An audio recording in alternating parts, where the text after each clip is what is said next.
Yeah, thank you, ladies and gentlemen. We're back to the channel again. It's Dr. Victor Obasuyi, and today I have my baby brother, or my youngest brother, with me, Lucky Obasuyi. So today we're just going to share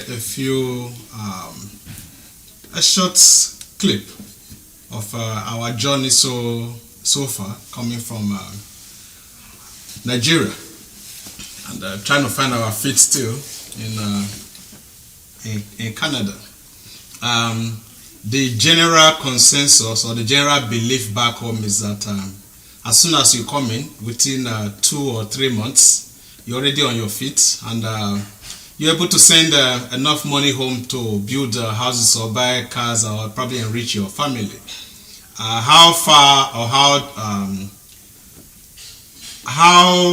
that belief is something that I'm yet to come to terms with. But one thing I can say is for anybody that's determined and hardworking, it is doable. But my question is always the time that is attributed to this success. Most times it doesn't come that quick. It takes a while. And I think most of our people back home are probably not aware of how long or the difficulty that most of us have to go through to get to where we are. So one of the problems that I see is the issue of people even traveling to Europe through by land. Yeah. Believing that once I get there, I'll start sending money home and things will be okay. As much as I believe it is the journey itself is something that I don't encourage if you have other options, but unfortunately the way our system is back home doesn't leave you with much options. In a society where if you don't know who is who, your chances of success is a little limited. So I believe with the current government, especially Edo State, where the present governor, Governor Obasuyi, has set up a panel to help create awareness to our young people, to let them know, especially the young girls, that Europe is not what they think it is. So, and also to lessen the amount of slavery that our people get themselves into in this journey, because for most people awareness is a big factor. So my younger brother is here. He's been here he's been away for about 2 or 3 years. So I guess he probably want to say 1 or 2 things about his own journey too.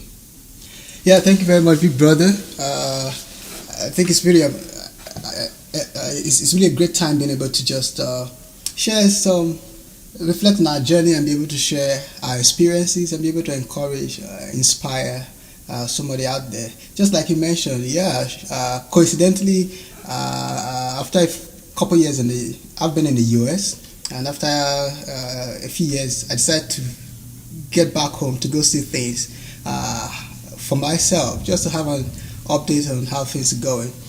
And unfortunately, I would say not a whole lot has changed.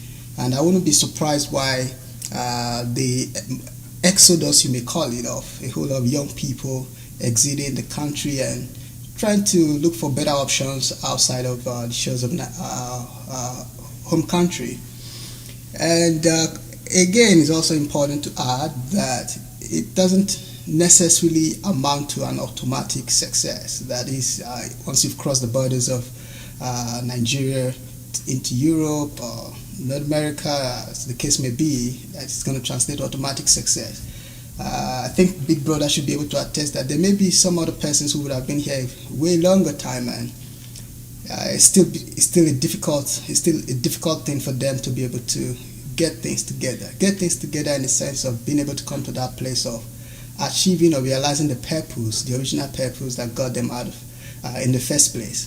So I think, yes, it's kind of a 50-50 thing, you're looking at where you're at. If you're back in Nigeria, looking at what are the options, and then also you're looking at the uncertainty of where you're going to. But I would also quickly add that for those who have really been able to break through, from my personal experience and from observation, I would say the factor of education becomes really important, which is why I would say for us, I would think we are amongst the fortunate ones because of that privileged background that our parents would have been able to afford us as far as getting that basic education, so that we're able to build on it here outside of the shores of our country.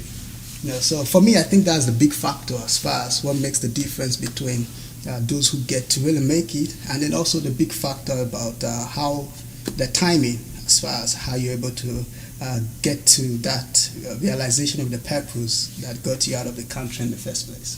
Very true. Obviously, those of us that are fortunate enough to have had basic education, or at least university or little postgraduate studies back home, have an edge.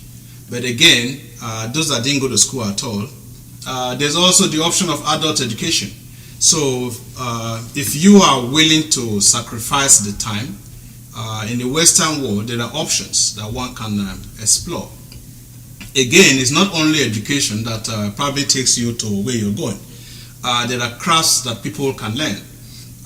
What most people back home don't understand, and I've tried saying this again and again, people that handymen earn a lot more than a lot of professionals in the Western world. A plumber can make up to $50 per hour. If you're not a highly skilled white collar worker, you may not even make up to that amount. Plumbers, handymen, I'm talking about carpenters, electricians, they make very decent income in this part of the world. A licensed electrician charges an arm and a leg to come work for you at home as a contractor. So if you're leaving home, at least have a trade. If you don't have basic education, at least have a trade. Even the girls that can just weave hair, they make a very good living just weaving hair. Girls that can sew make a good living. The problem that most of us have is that back home, nobody wants to learn these things. So you don't have basic education, you don't have a trade, you don't have any skills. So when you come to this part of the world, the only thing the girls can do is to sell themselves because they don't have an option. But if you have the option, wherever you go, there's always, there will be time for you to find your feet through. But whatever skills that you already have stays with you and you can apply it anywhere you go. Staying at home and hoping that manna is going to fall from heaven doesn't work. Sure. A lot of people end up becoming like the scammers. Unfortunately, the people that go home to exhibit this wealth which they get overnight, most times don't tell them the truth on how that money came. I remember one time I went home and then I think I told them I was going to be only around for about a week.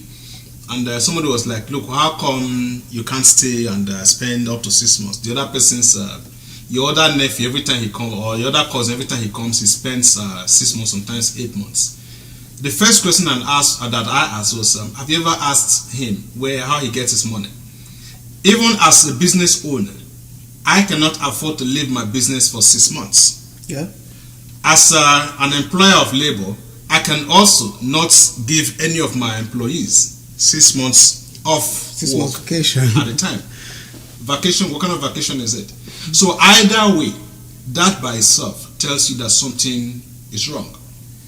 If somebody can come home to spend 8 months, 9 months, whatever business that they are doing here has a problem.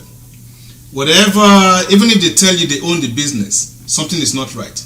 If they tell you that they work for somebody, it is not right. And no government employee gets 6 to 8 months one time to go home and spend. It just doesn't make sense.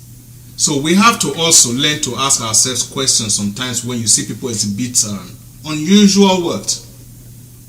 Ask yourself questions. Where is this person getting this money from? Where does he get the tree that he plucks the money from? Money that you work hard for, money that you sweat for, you usually don't spend it like that. Sure.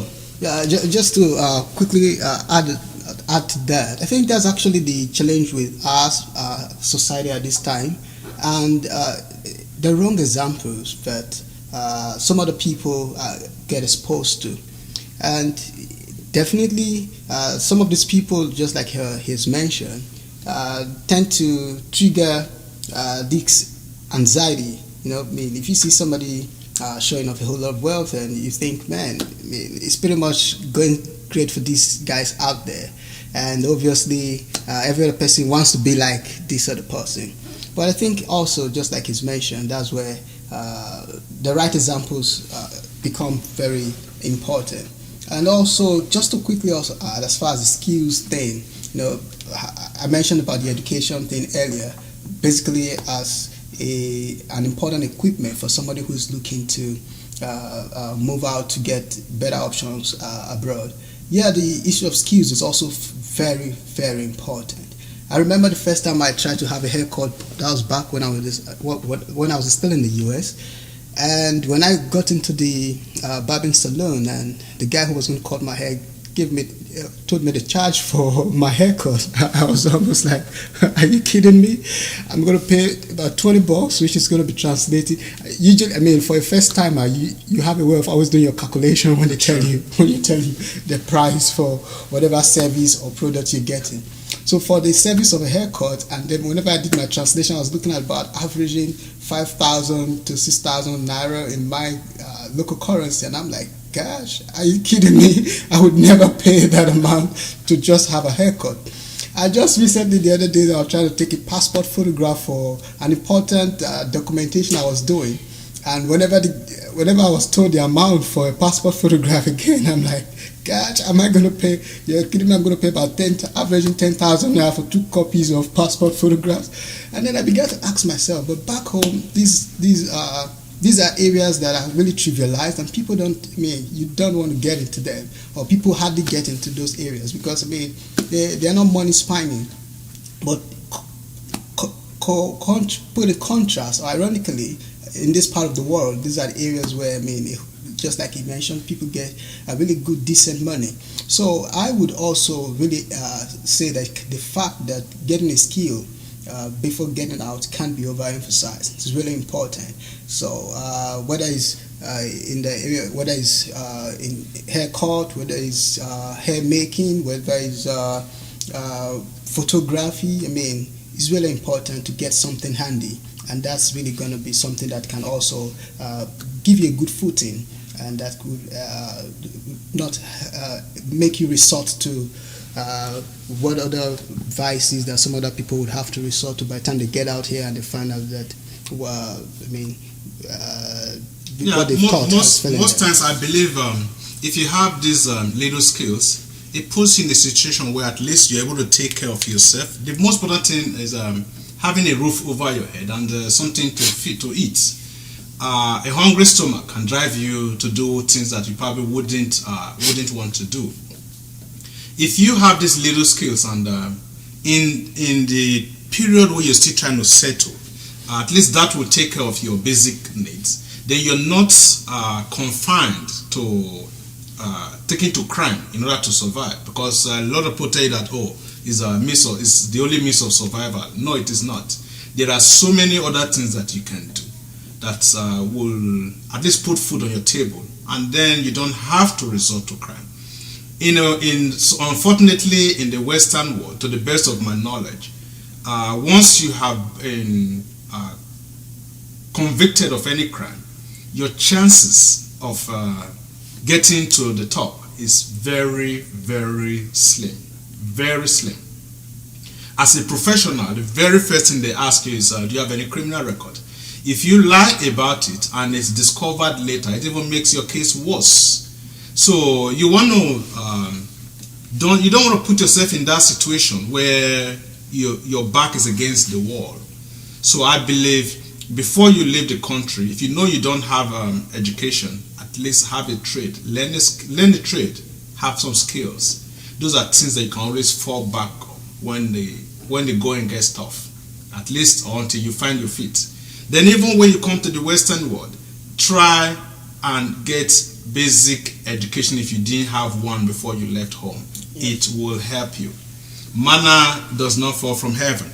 The more you, the more skills you have, the better your chances are.